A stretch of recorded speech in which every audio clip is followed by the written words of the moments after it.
Eu passo as noites pensando sobre a minha próxima vítima. Talvez será a bela loira que trabalha de babá perto da pequena loja que desce a escura alameda todos os dias às 7 horas da noite. Ou a garota que disse-lhe não na escola. Zodíaco.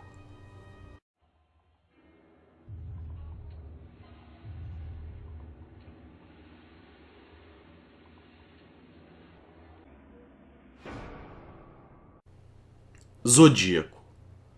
Por que um serial killer ficou tão conhecido e causou tanta comoção pública?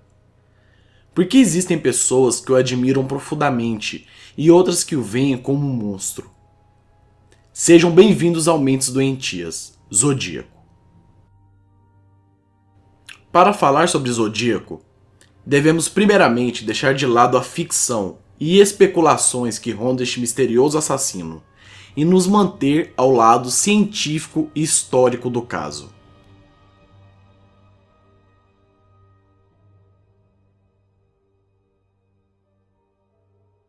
Em 30 de outubro de 1966, a primeira notória vítima de Zodíaco foi feita.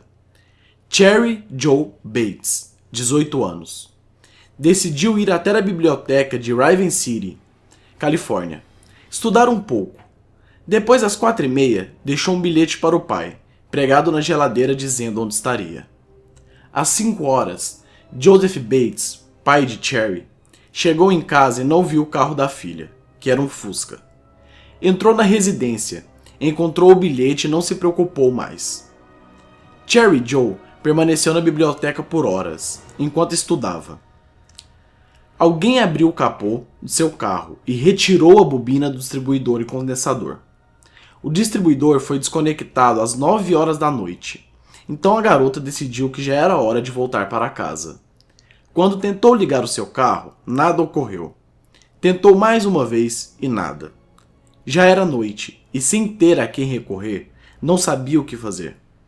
Foi quando então um homem gentil apareceu e ofereceu carona até sua residência.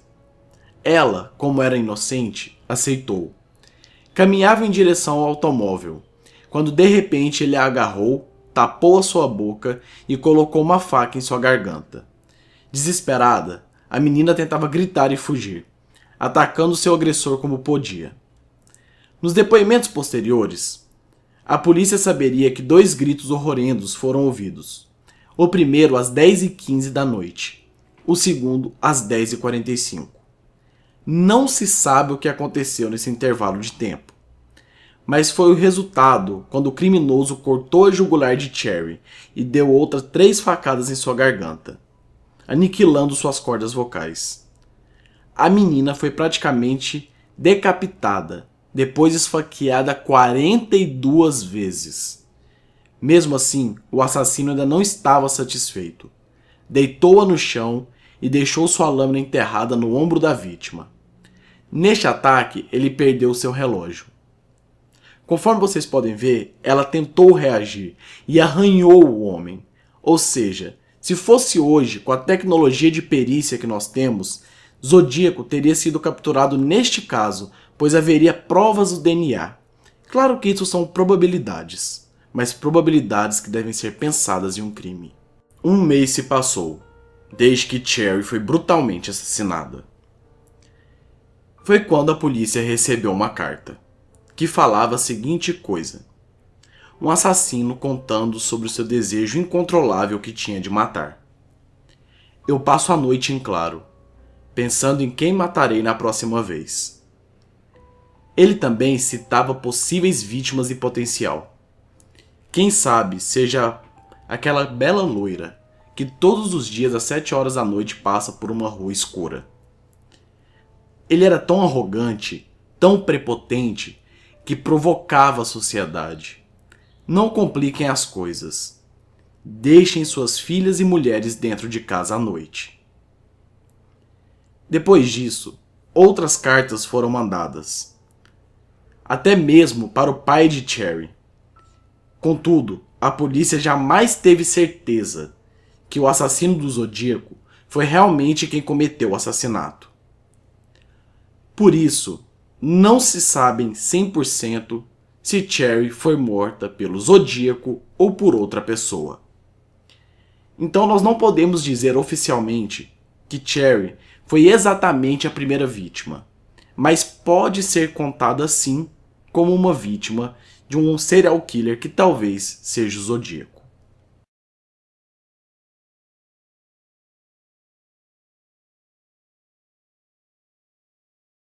Dois anos haviam passado, desde o assassinato de Cherry.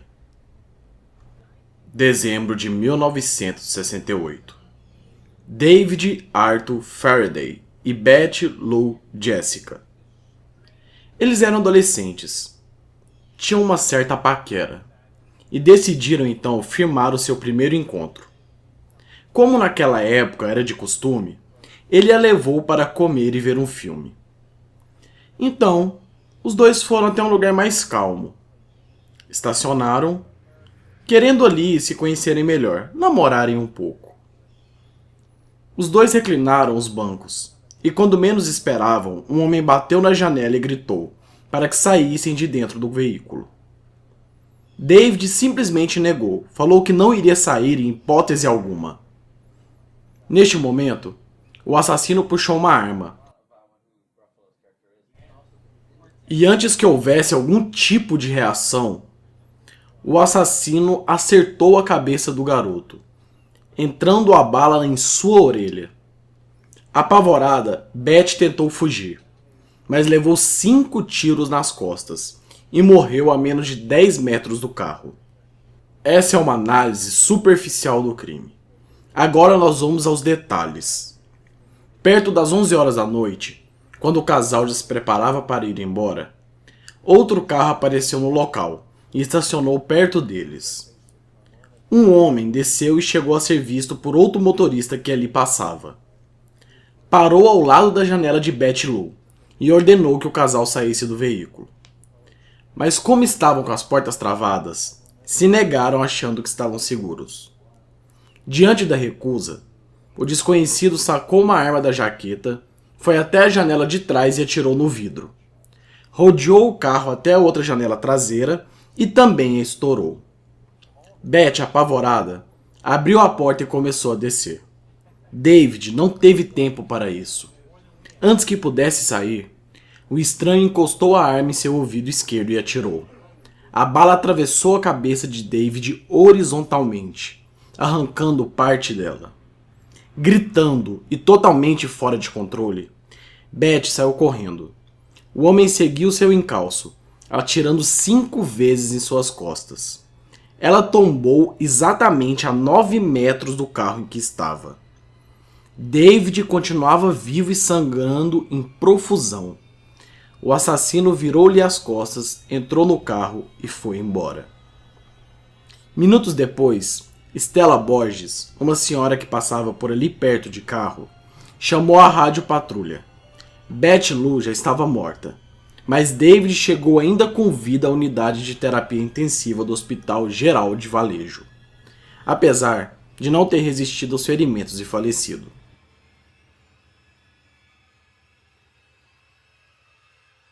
Em 4 de julho daquele ano, Darlene saiu de casa para ir buscar seu amigo. Os dois tinham combinado de ir ao cinema em São Francisco.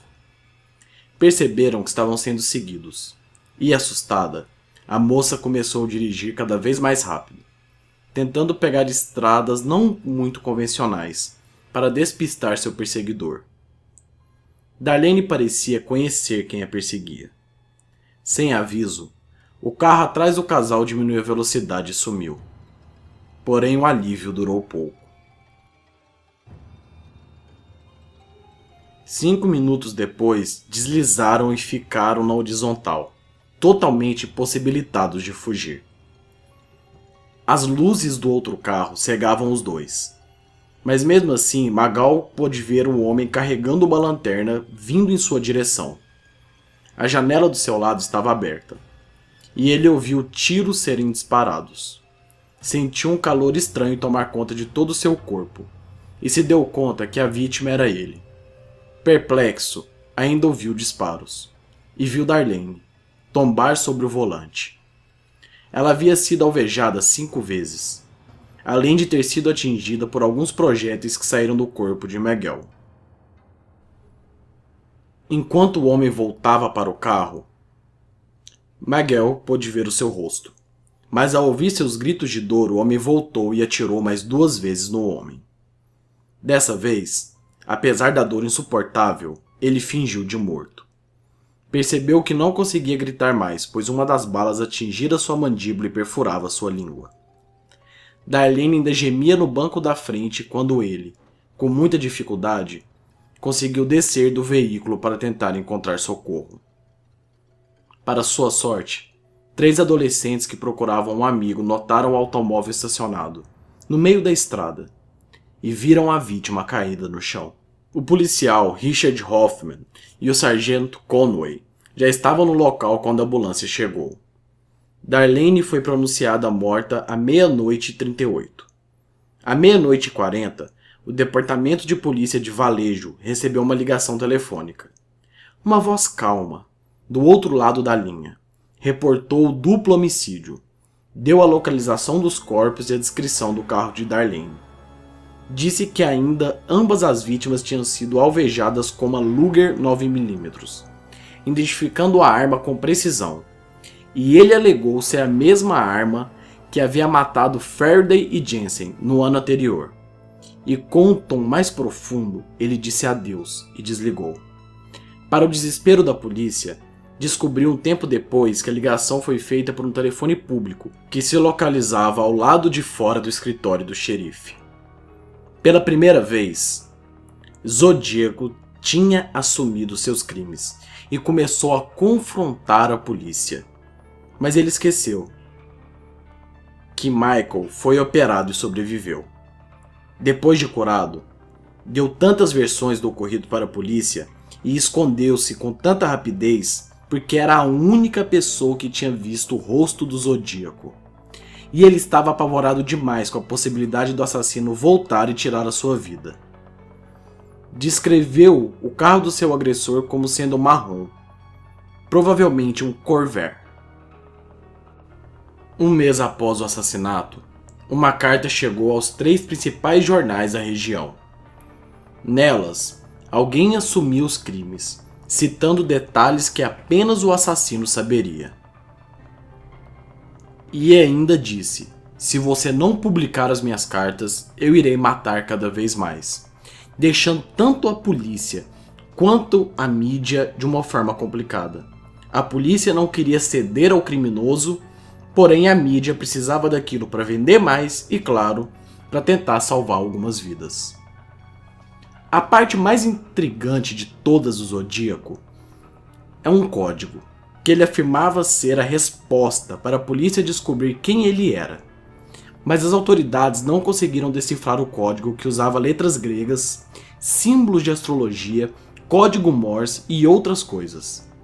No fim, ironicamente, após toda a equipe da polícia tentar e não conseguir, um casal de idosos que amava fazer palavras cruzadas e jogos de lógica acabaram resolvendo o primeiro enigma do Zodíaco e enviou à polícia a resposta. Era isto que estava escrito na carta: matar pessoas é algo que eu gosto. É muito divertido, melhor do que caçar na floresta, pois é mais arriscado caçar o mais perigoso animal de todos. É melhor do que fazer sexo com uma mulher. Para deixar tudo ainda melhor, quando morrer, eu irei para o paraíso. Todos que matei estarão lá e serão meus escravos.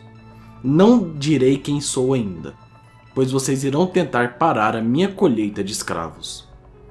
Inicialmente, a polícia não acreditou que aquele era o Zodíaco e que aquela carta era dele. Então, ele enviou outra carta descrevendo seus crimes melhor para provar que era mesmo o assassino. E ele enviou mais uma vez outro manuscrito, onde ele criou seu nome, o nome que deu origem a toda a lenda: o Zodíaco. Era assim que ele se nominava.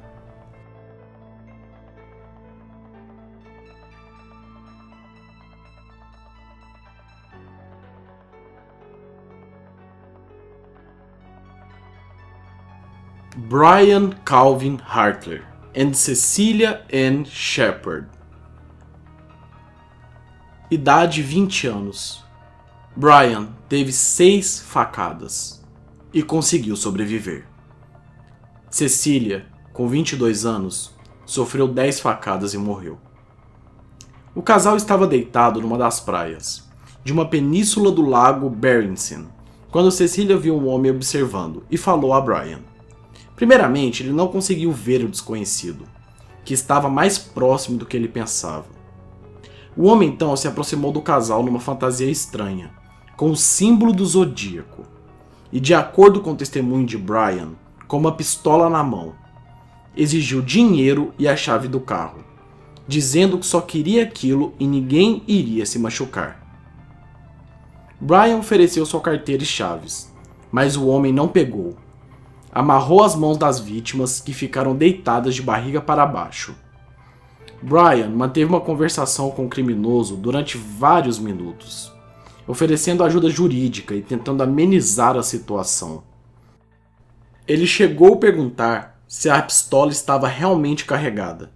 Zodíaco mostrou que sim. Sem dar nenhum tipo de sinal, o homem começou a esfaquear Brian, e Cecilia gritava para que parasse. Logo em seguida, esfaqueou Cecilia e foi embora. Nenhum dos dois morreu na hora, mas Cecilia já não tinha nem forças para falar e morreu em 48 horas. Brian sobreviveu e foi testemunha-chave, já que então fora o único que manteve uma conversação com o Zodíaco. 1 hora após o crime, a polícia recebeu uma ligação do Zodíaco informando. Ao chegar no local, os policiais encontraram uma mensagem na porta do carro de Brian, com todas as datas específicas de seus crimes. A única pista confiável e provável de Zodíaco foram suas pegadas e marcas de pneu. Mas aí eu te pergunto para você que está vendo esse vídeo agora. Vocês repararam que Zodíaco começou a ficar um pouco mais desleixado, deixando marcas e deixando que as pessoas conversem com ele? Tudo isso porque ele queria que a polícia conseguisse o pegar. Mas ele era superior à inteligência da polícia na época. Nem toda perícia, nem toda tecnologia conseguia decifrar o que Zodíaco queria. Zodíaco é conhecido por seus crimes perfeitos. E esse foi mais um crime perfeito.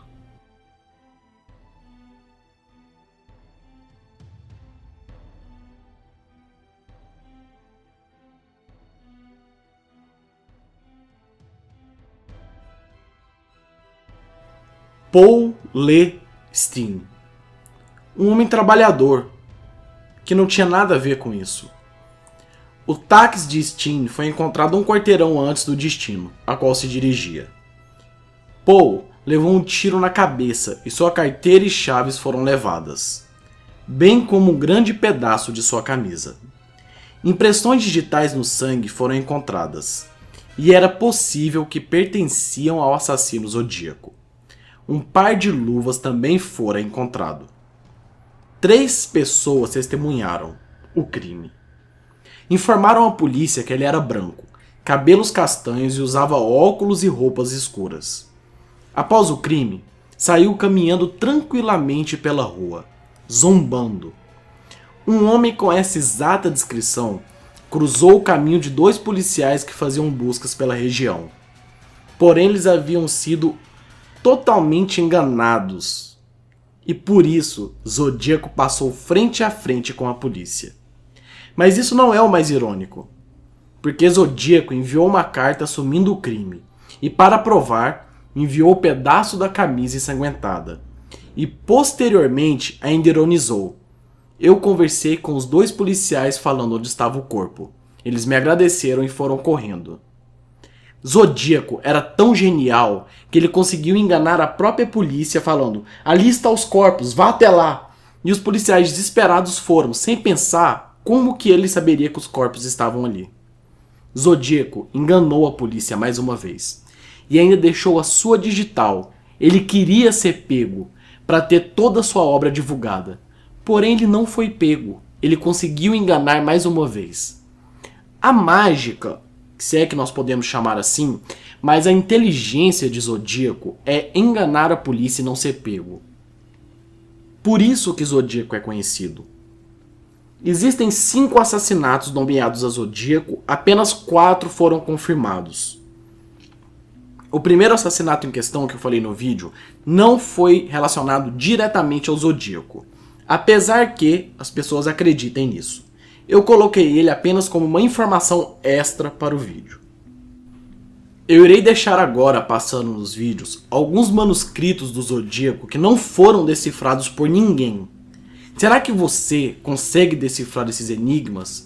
O que o Zodíaco quer dizer nesses 3 manuscritos não decifrados? Eu irei deixar passando na tela. Escreva nos comentários as suas opiniões ou os progressos que vocês irão conseguir.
Zodíaco ainda permanece à solta, conhecido por seus crimes perfeitos. Durante toda a investigação feita pelo Zodíaco, foram mais de 2.800 suspeitos investigados, muitas vezes até mesmo ficaram presos por algum tempo. Porém, nenhum era Zodíaco. Após algum tempo, as pessoas falaram que Zodíaco voltou a matar. Era o mesmo padrão, o mesmo estilo, mas ele não assumiu. Zodíaco então desapareceu. Na sua última carta ele dizia: Zodíaco 31, polícia 0. Ou seja, Zodíaco fez 31 vítimas que a polícia não conseguiu evitar. Não podemos saber se é verdade. Vítimas comprovadas foram apenas 4. Este foi o nosso Mentes Doentias, Zodíaco. Caso você se interesse em serial killers, eu irei deixar na descrição deste vídeo um canal chamado Aprendiz Verde. O cara entende muito e faz vídeos maravilhosos sobre serial killers. Estará na descrição de qualquer caso. Esse vídeo me deu muito trabalho, então eu peço de coração que você avalie positivamente, pois assim eu saberei que vocês gostaram do trabalho que eu trouxe aqui hoje. Não se esqueçam de compartilhar no Facebook e no Twitter, de se inscrever no canal, que é um canal de terror, horror e tudo aquilo que é de bizarro e macabro pelo mundo. Zodíaco permanece à solta, e há um site que várias pessoas investigam ainda o caso. O site também estará na descrição. Muito obrigado a todos. Esse foi o nosso tão esperado Mentes Doentias, Zodíaco.